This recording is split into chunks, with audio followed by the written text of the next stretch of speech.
இந்த வாரம் நடந்த விஷயம் தெலுங்கானா ஹைதராபாத்திலே 44 பேர் மக்காவுக்கு போனாங்க. உம்ரா செய்தாங்க. உம்ரா செய்து விட்டு மதீனாவுக்கு போறாங்க. விடியற் காலை போகும் நேரத்திலே டிராவல்ஸ் பஸ்ஸும் டீசல் ஏற்றி வந்த லாரியும் கடும் ஆக்சிடென்ட் ஆயிடுச்சு. எப்படிப்பட்ட ஆக்சிடென்ட்னா, அன்பானவர்களே, அவர்கள் எரிந்து சாம்பலாகி விட்டார்கள். அவர்கள் ஷஹீதாகி விட்டார்கள். அவர்கள் எந்த அளவுக்கு அன்பானவர்களே, அதில் போன 44 பேர் ஒரே ஒருத்தர் மட்டும் தப்பித்தார். எல்லோரும் ஷஹீதாகி விட்டார்கள். ஒவ்வொரு முஸ்லிமுடைய கடமை என்ன தெரியுமா? அவர்களுக்காக துஆ செய்ய வேண்டும். யா அல்லாஹ், அவருடைய பாவத்தை மன்னிப்பாயாக. ஆமீன் சொல்லுங்க. யா அல்லாஹ், அவருடைய பாவத்தை மன்னிப்பாயாக. யா அல்லாஹ், அவருடைய தவறுகளை மன்னிப்பாயாக. யா அல்லாஹ், அவருடைய குற்றத்தை மன்னிப்பாயாக. யா அல்லாஹ், ஜன்னத்துல் ஃபிர்தௌஸ் என்ற உயர்ந்த அந்தஸ்தை அவர்களுக்கு தந்தருள்வாயாக. யா அல்லாஹ், அவருடைய அனைத்து பாவங்களை மன்னிப்பாயாக. யா அல்லாஹ், அவருடைய அனைத்து பாவங்களை மன்னிப்பாயாக. யா அல்லாஹ், நபிமார்கள், ரசூல்மார்கள், ஷுஹதாக்கள், சாலீன்கள், நல்லடியார்கள், முத்தகீனுடைய அந்தஸ்து இருக்கிறது, அந்த பட்டியலிலே இவருடைய தரஜாத்துகளை உயர்த்துவாயாக. யா அல்லாஹ், இவர்களுக்கு பிறகு இவருடைய குடும்பத்தாருக்கு பொறுப்பை ஏற்றுக்கொள்வாயாக. யா அல்லாஹ், இவருடைய குடும்பத்தாருக்கு பொறுப்பேற்றுக் கொள்வாயாக. யா அல்லாஹ், எங்களுடைய பாவங்களை மன்னிப்பாயாக. யா அல்லாஹ், அவருடைய பாவங்களை மன்னிப்பாயாக. யா அல்லாஹ், அவருடைய கபரை விசாலப்படுத்துவாயாக. யா அல்லாஹ், அவருடைய கபர்களை நூரை கொண்டு நிரப்புவாயாக. யா அல்லாஹ், அவருடைய கபர்களை நூரை கொண்டு நிரப்புவாயாக. யா அல்லாஹ், அவருடைய குடும்பத்தாருக்கு சபர ஜமீல் அழகிய பொறுமை தந்தருள்வாயாக. அழகிய பொறுமை தந்தருள்வாயாக என்று அன்பானவரே, அவர்களுக்காக வேண்டி துஆ செய்து கொண்டிருங்கள். சாதாரண விஷயம் அல்ல அன்பானவர்களே. மிகப்பெரிய பாக்கியம் பெற்றவர்கள் அவர்கள். மிகப்பெரிய ஒரு பாக்கியம் பெற்றவர்கள். இது சாதாரண பாக்கியம் அல்ல. எந்த அளவுக்கு என்று சொன்னால், அன்பானவர்களே, இந்தியாவுடைய மீடியாக்களிலே சொல்கிறார்கள், செய்தித்தாளிலே வாசிக்கிறார்கள். இந்தியாவிலிருந்து மக்காவுக்கு சென்றார்கள்.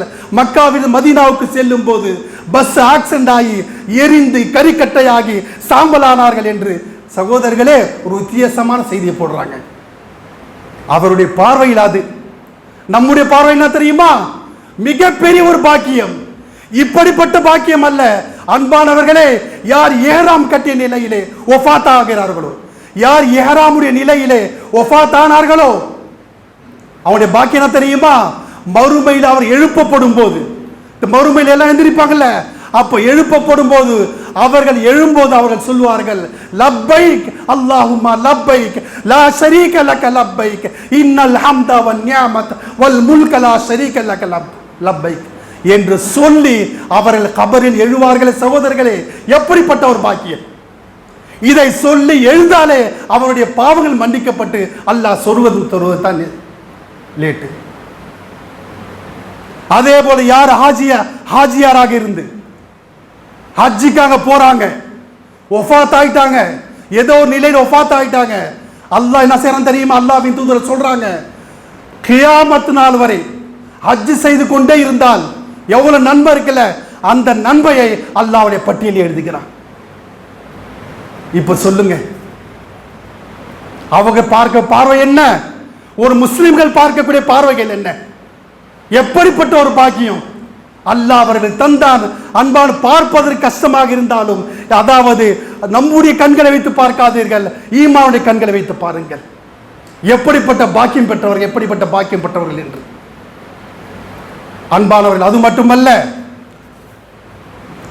அந்த உம்ராவுக்காக யாத்திரை போனாங்கல்ல, உம்ராவுக்காக போனாங்க இல்லையா சகோதரர்களே, எப்படிப்பட்ட பாக்கியம் பெற்றவர்கள் என்றால், ஜன்னத்துல் பகி என்ற கபரஸ்தானிலே அடக்கம் செய்யப்பட்டார்கள்.